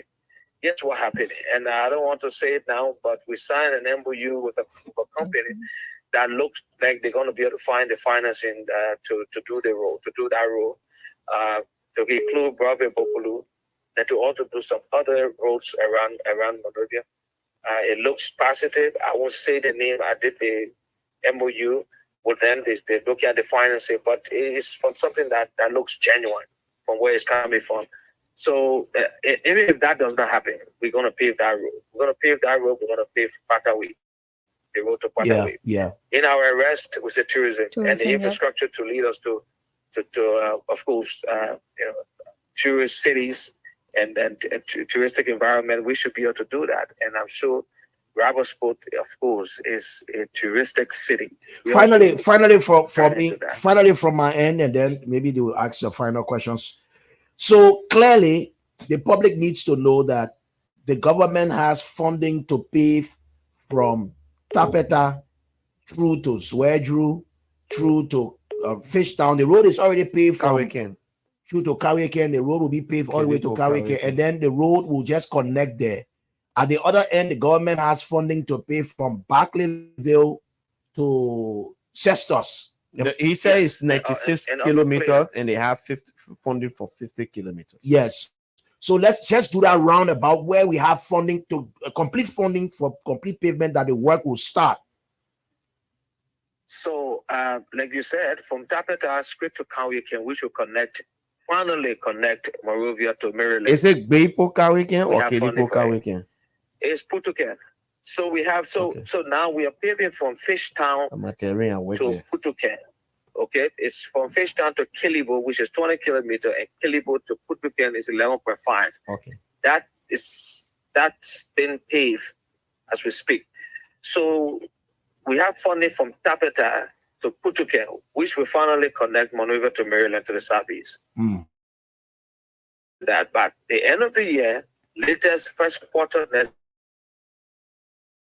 That is why the contract we gave under the 100-day for these companies that are in that particular corridor from Tapeta to Putuken is just for 1 year, because we know that by next year, March, latest April, that entire corridor will be occupied by contractors that will be doing pavement. And once they're doing pavement, they are under obligation to do maintenance. So there will be no issues.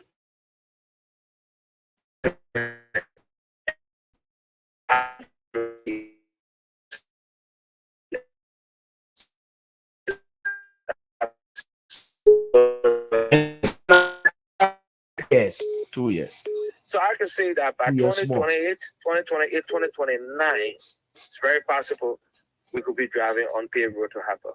It could extend based on conditions, weather. Yeah, this is what I'm saying. So it depends on what we do too, because sometimes we got to ratify some of the agreement. Sometimes we have a counterpart obligation that we have to live up to. We have to do RAP. Sometimes there's delay in some of the disbursement because of some preconditions that we may not meet. So we have to try middle outside as a preconditions. government, do what we should do to make sure the disbursements are not delayed and the work is done. Okay, so the other end, Barclayville. Cestus to Like I said, so Barclayville. we have funding now to do 50 kilometers. That's from Barclayville into Cester and Cester to Clayon. It's all together 96, but the first funding has been approved for the first 450. section. And like I said, So again, the 46 more. give it out to the last government. They did a good job to secure the funding. And we're here now to pick it up and look for the other funding to finally connect the coastal highway. Great. Thank you. That's awesome. Thank you, Mr. Minister. I ain't even talking about Lofa Road because you and who will be in our Lofa Road thing. I'm not forget about Well, Lofa. so that Lofa Road there, yeah, we have to finish it. We have to finish the first section. But this is where the last government didn't do too good. The four funders that fund that project from Banga to Salaye, that was the first section of the road corridor. And we had to be paying on the loan. But the government defaulted on paying the loan. And so they Kuwait Fund and OFE withdrew their disbursement. And that stopped because it broke the ring. It was like when one funder, disbursed, the other disbursed. So funder A, B, C, and D. A disbursed, B disbursed, C disbursed, D disbursed, A disbursed, B disbursed, C disbursed, D disbursed. But if the government start paying A, B, and C, and A disbursed, B cannot disburse, C cannot disburse. So D will say, I will not disburse. So the project stopped. Now we have to go back to the Kuwaiti. We did a letter, the Minister of Finance should be sending that to them to renegotiate, restructure the loan, repayment. They said they are willing to do that, but we have to go sit down with them. And once we do that and we settle that, the project will restart. It's about 80% complete. It will get completed. And we want to rewind the kind of camaraderie that we developed with the last donors, for the commitment, because the commitment was up to Vonjima and even to Minikoma. But now the way the arrangement went and the kind of lackadaisical attitude that they have been exhibited by the government, for which the disbursement stopped and the whole of the last draft, since no work was done, we have to go back to them, re-engineer that and say to them, look, this is a new government, we are committed to it, and we do what is right to make sure you can continue to help us to pay up to a bunch of money. Solomon D. There's a guy called Solomon D who is really begging us here to ask you. He says, is the Public Works considering the road from Buchanan through Compound 3 to Bond County, connecting to Bond County? No. Oh, wow. He said that. And let me say this. It's a corridor that I'm interested in. I've seen some that corridor completes the There's triangle. A bridge over the St. John River. Okay, there's a bridge that you have to do even over the St. John River, just like this, almost long like the bridge that's over the St. John River when you go into Buchanan. Yes, I think it's good enough for us to be able to do that corridor. We have a team going there to assess it, and to make sure we get it done, because that means you'll be connecting Grand Bassa to Bum. As he said, once you get in Bum, you connect that, you get in Bum, you go up to Kanta. So people for Grand Bassa, they do not have to come to Boniface to go to Kanta. Anyway, that's something that we should be able to do. Minister, will you have the... Let me say something to you lastly. Yeah. So, the overhead bridges, both of them before the ministerial complex and the SKT Boulevard, there have been a recommitment by the Chinese government. I met the ambassador and spoke to him. That's good. They're going to do that. So I was jokingly saying the other day on the radio that we plan it, we design it, we secure the money for it, and we come and build it. So there are two overhead bridges? Yes. One from SKT Boulevard and the ministerial complex. And it will be extended. That will be one of the first in our country. And we are glad that, we can do it. Because, God can see. We don't want to design it. We don't want for our money. Everything. Yeah, sure. Anyway, Minister, can we have you here next week to exclusively discuss these issues? Well, I hope I can. I'm supposed to be, I don't want to say on the radio, but I'm supposed to be engaged. You're going to look for money. When you get ask you about all the every time. Minister, we talk to you next week. Anything. I can go on some of the people can be saying I wasted 21. I just took 21 million. I wasted here. I just took read there. I put on the go. They can tell that thing. I can still go to the show. Then what other show I won't get to go to. All right, but thank you, Minister. Thank you. Cornelia, you ask. We finish asking the main question. For me, I don't want to ask. I'm interested. I have a lot of interest in it, and the reason why, Cornelia, I have a lot of interest in the things you were saying was because some of our own people, some of the people that supported us on the radio were like, oh, you just took over, you're sacking people, The Ministry of State, they sacked 600 persons. And you were explaining, I am really, really interested because I'm one of those who is faced with similar problems. Our database showed that in 2023 alone at Water and Sewer, they employed 294 persons. 140 in one day. So, I am keen to learn on what you did, what you made there. So that's why we're listening, and the minister. So we come have and to tell take it what it. do you now? Now back to you to start off from where you ended. Yes. So as I was saying, the total number of well, you dealing with 100 plus, we were dealing with 700 persons. And as I said, it's very alarming. So I was discussing a syndicate that we kind of discovered to win the disbursement. We resisted to make the payment through direct deposit. That was an advocacy. Oh, if we do physical payment, it will be problem because it will take too long. And I said no, we were going to pay the people physically. And what we discovered there is that there were people who on the payroll were making one amount, but they were receiving half of the amount in actuality. So doing the disbursement. So let's put it in simple context. So you got on the payroll. I am making 200. You're making 200 on the But in payroll, but reality, in I'm reality, giving you're getting $100. No, for me, I want to go down further to say, for the ordinary people to understand that on a payroll, you are making $200. Yeah. But then when they send the money and you go there, only $100 you can receive. So the 200 will hit your accounts. Yeah. There were many ways that they were withdrawing the money for the accounts. Okay. So either they would take the ATM card. So if that I tell you, I say, oh, I can employ you with the Ministry of State. I put you on the payroll. But that $100 you'll be getting, go open the ATM card to me.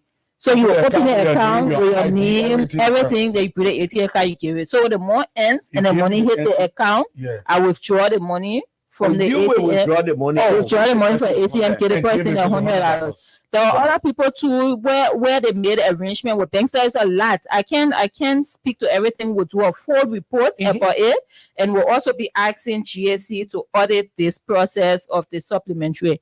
That was a major leakage. That's why when we came, when there were a lot of criticism, oh, you're moving people from the job. These were not, for the most part, were not real humans, like real people who were doing the work and taking work from them. Yeah. We discovered during the payment there were people who were working with other areas and their names on Ministry of State payroll. So working in private sector and all of that, and their names were on Ministry of State payroll. There were people who are from churches.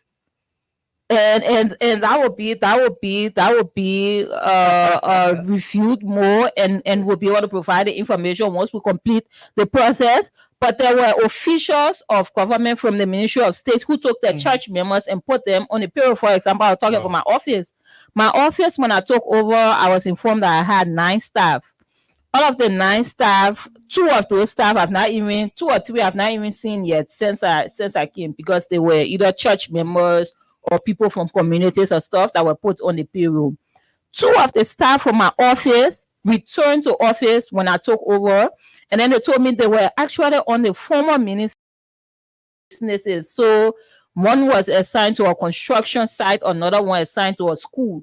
Because when they came and said, but you're not supposed to be here. I've been here for a while. I've not seen you. And they're no, we're assigned here, but they say us assignment. And then when you grill them, you find out the actual information. Is it allowed, for example, that you work with the Ministry of State and that you are assigned to a private job? You should not. If you're working as an employee of the Ministry of State, you should be full-time Ministry of State employee. Ministry of State charge, part-time charge. Even if you are supplementary staff, is that part-time? There was a statement that you made. You said there were employees of the Ministry of State at Class Foundation. Was that part? Is that part of the ministry's function? A foundation? So the Ministry of State covers the presidency, and that's what I said in my introduction. So it's hard for you to segregate specific areas, because if you cover the presidency and the first lady is part of the presidency, but the foundation should not fall under the Ministry of State, because I remember when JMB just left the vice presidency and he formed his JMB Foundation, there were a lot of noise. Oh, you just leaving, you form a foundation and this and that. And even now, when he won the presidency and was inaugurated, he had to resign from being the board chair of his foundation and how to dissociate himself and give it to other people to run, Mhm. because he cannot be running the foundation while president. And I guess it will be the same thing with the vice president. The foundation is your personal thing. I would think so too. I would think so too strongly. But I just told you about situations where not even foundations, people were using their private businesses, the employees of private businesses, and having them on the Ministry of State payroll. And this was another thing that we found very peculiar. So during the process of closing the supplementary payroll, we asked all the employees, what makes you an employee of the Ministry of State? I would think it's an employment letter, your ID card, your attendance records, and all of those. So we requested those. Interestingly, all 700 supplementary staff claimed that they had no employment letters. So all 700 individuals were placed on the Ministry of State payroll without being provided with any letter of employment, any contract, nothing. Just grab the person, put the person on the payroll. So how did So you the classify them as employees? I have this is what baffled me a lot. And as I said, if you're working in a system and you want those who actually do the work to benefit from it, you have to be able to control the spending. So we're spending 2.7 million every year on supplementary payroll, where I want to believe more than 50% of those individuals were not actual staff of the Ministry of State. It was just a syndicate for a few individuals to be able to generate all of that 2.7 million. I'm sure maybe between 1.7 or at least 1 million were going to people as benefits from this entire deal. So that's the leakage that is been trying to close. You know, Madam Minister, what confuses me is, in order to be an employee of an entity, you must have gone through certain procedures, certain processes, and also have employment letter. Now, if these people did not have employment letter, they didn't go through any form of CSA processing, they had no record with the CSA, what compelled you to give the handshake and to even pay them? Because there was proof that for at least the last 5 years, these people were receiving salaries, and by receiving salaries constructively, the person becomes an employee or contractor. Some of them also were provided with ID cards, Ministry of State ID cards. So constructively, that is can face ID card. what. Yes, an interesting thing about our ID cards was the supplementary payroll, because the payment was done by the Ministry of Finance, and then they had the internal auditors come, and we had a team from the ministry come as well. We discovered that even for the majority who were bringing ID cards and claiming that it's Ministry of State ID card, you will see 20, 30 ID cards on a particular day, all with one signature on it. So there was one person apparently in the HR division just signing off, so they would take your picture, put it on it, put your name, and sign for the person and issue ID cards. Whatever that is, as I said, we'll be turning over it to the GSC for the GSC to do proper audit of this entire process. We had to pay employees because of the politics and everything that was with it, who have no attendance record. So that's another thing we're asking at the ministry and all government agencies. You come there, if you're an employee, you're supposed to sign in the morning and sign out when you leave in. But we had a lot of instances where we have no attendance records of those who we claim to be employees at the ministry. So what was the general reaction of the people when they got their handshake? Were they happy to leave the Ministry of So State? those who actually worked at the Ministry of State obviously would not be happy to leave. And that is why, as DMA at the Ministry of State, I'm still in the process of advocating for us to do a proper assessment of all of our different departments, because there are some instances where we will need additional staff.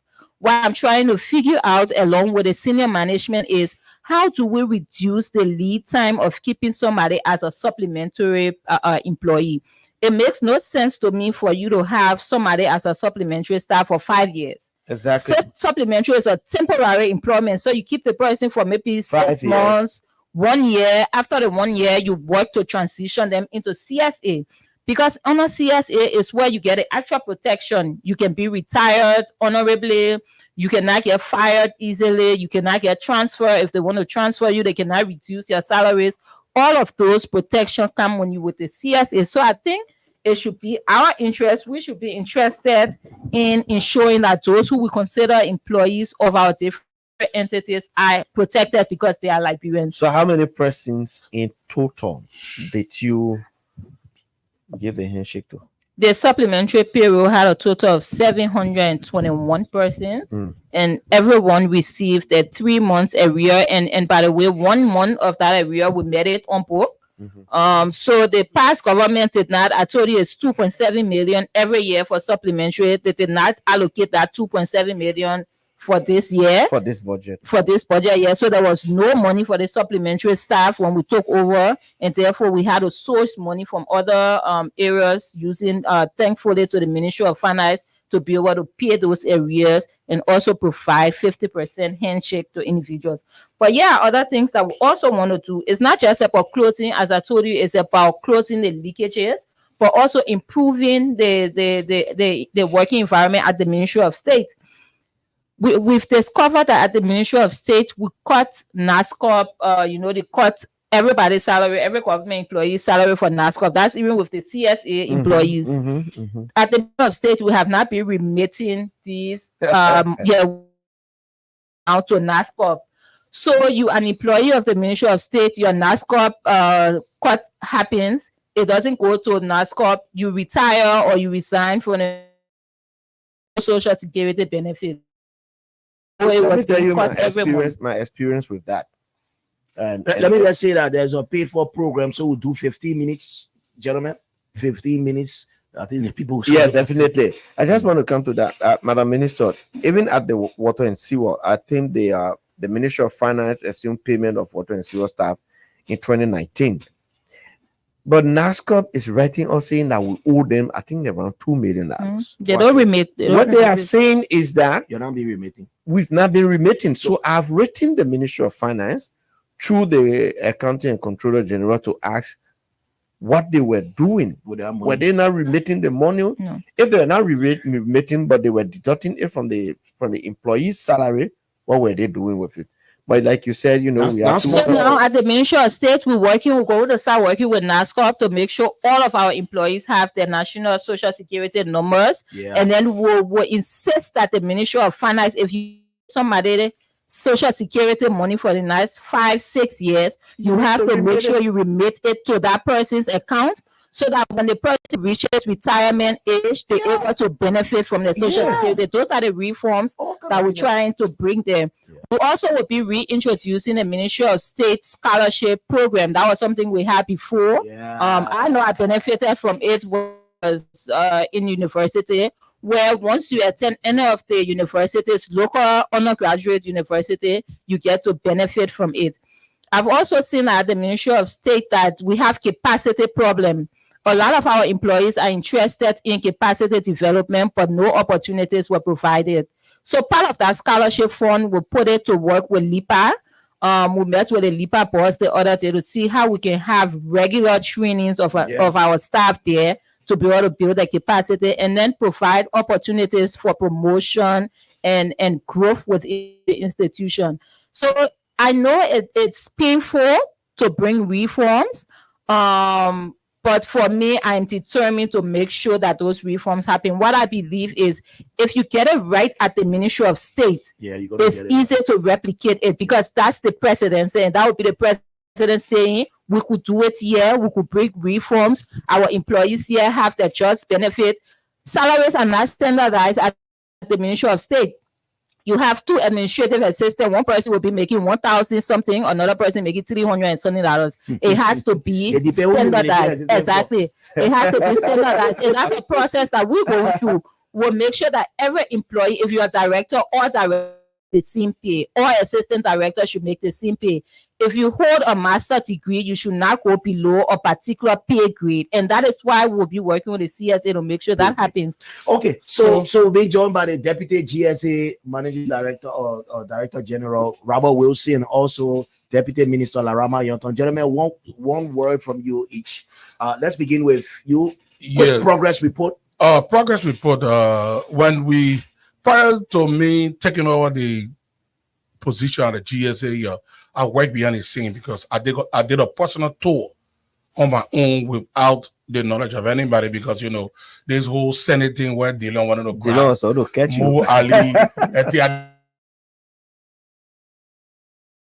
municipal complex. Look, Patrick, Privacy is it was so bad.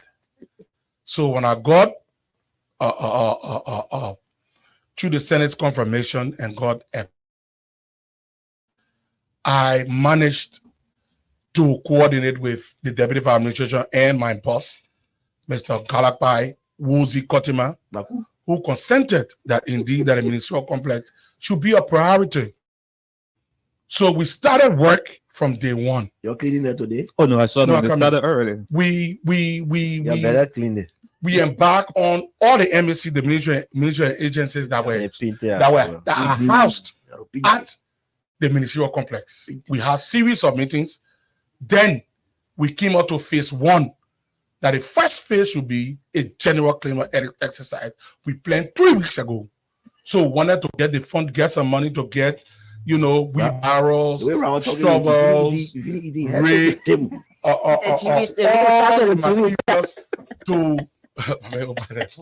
talking serious.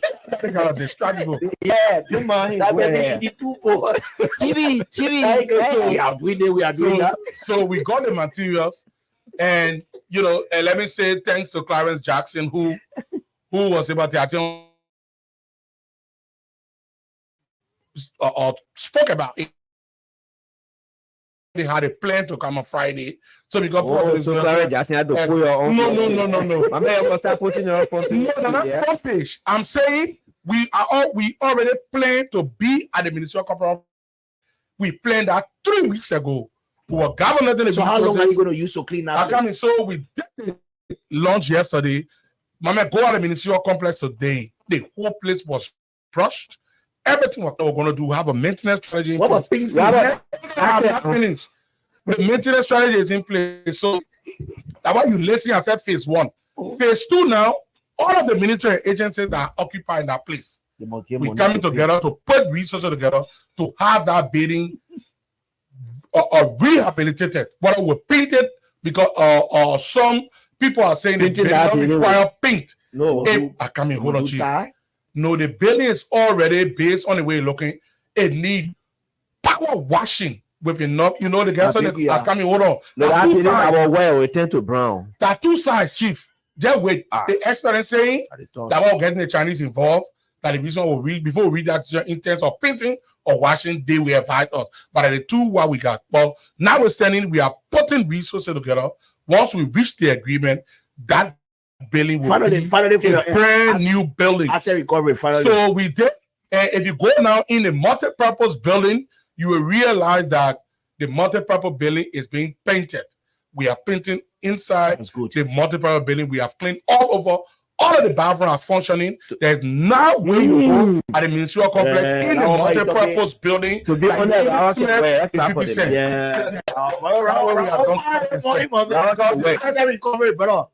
asset recovery, you will get information regarding asset recovery from Clamati himself. I don't want to upload asset recovery. I don't want to speak on asset recovery. After recovery, we'll call Clamati. Explain regarding, but we are here to discuss the General Services Agency. We're not making fun there. Yeah, let's go to you. Let's go to you. Yeah, thank you for having me. No for the whole thing. No, I got query for you anyway, but we are pressed against time. Yeah, so go ahead. But just one point on Robert stuff. The last time the president launched the by the way, you first put your over $5,000. Yeah, the minister told us about the letter he sent. Yeah, the minister sent the letter all over the other ministry of you. Yeah. But Raul will have to make sure that phase two, the maintenance aspect, because the last time we experienced the air condition, but the elevator, and in fact, the president also experienced that. Oh yeah, it shut down twice while the president was in it, so it's a major security concern as well. But TVET, what we inherit is almost the same across all the. So I forgot to ask Robert. There is a guy raising concern. I'm going to raise that concern with you. Augustine Massacre.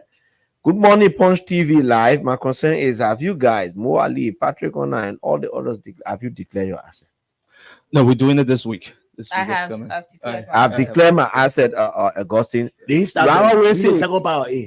On the second part, they say, "Oh, Cornelio, have you resigned from the political positions as conduct? We are working on it. Bravo, have you declared your asset?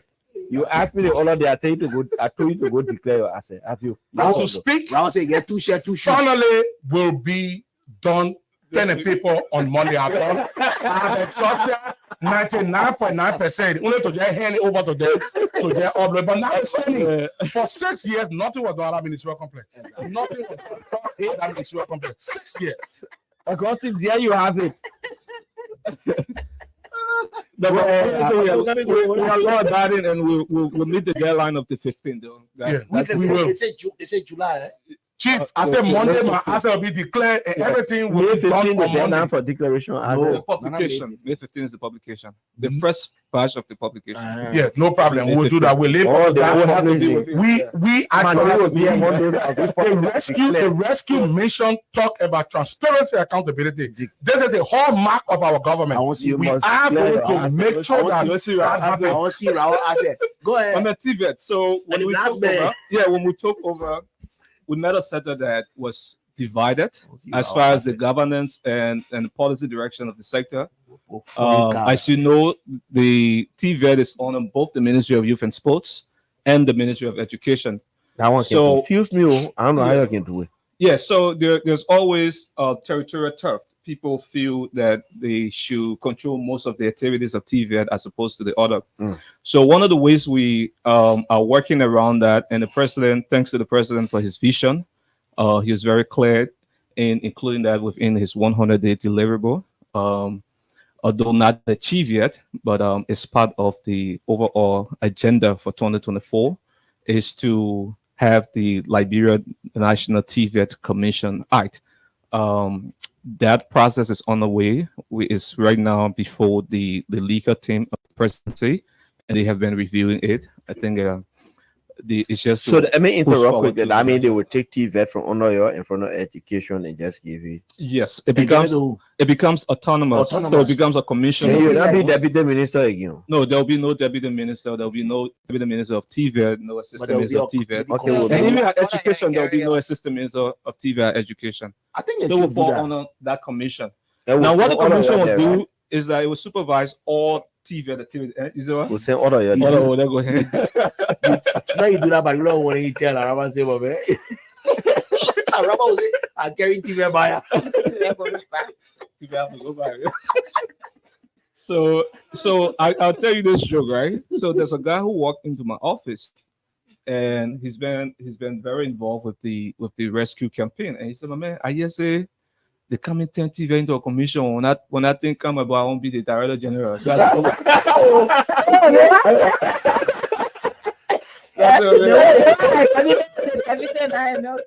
Then you'll be the deputy, my man. Go ahead. yeah, so that's one of the gains we've made with that. Our donors and partners are very, very happy with that because they've been spanning over the last 10 years. Every time it comes close to the actualization, the Ministry of Education particularly will start the process. The most recent was under the WIA government. The actual draft legislation was presented to the national legislature, and the president had to withdraw it, former President WIA. So I'm glad that this is going to be a legacy project for us and for all our donors. Also, we also realized that as the result of the sector not being coordinated, properly governed, you'll find that private providers are offering TVET programs for quite a short period, right? So some are doing 3 months, 6 months, while at NVDC we're doing 18 months, PDOTC Exactly. 12 months. So that has to be coordinated and properly regulated. So the coming into the folds of the commission would do that.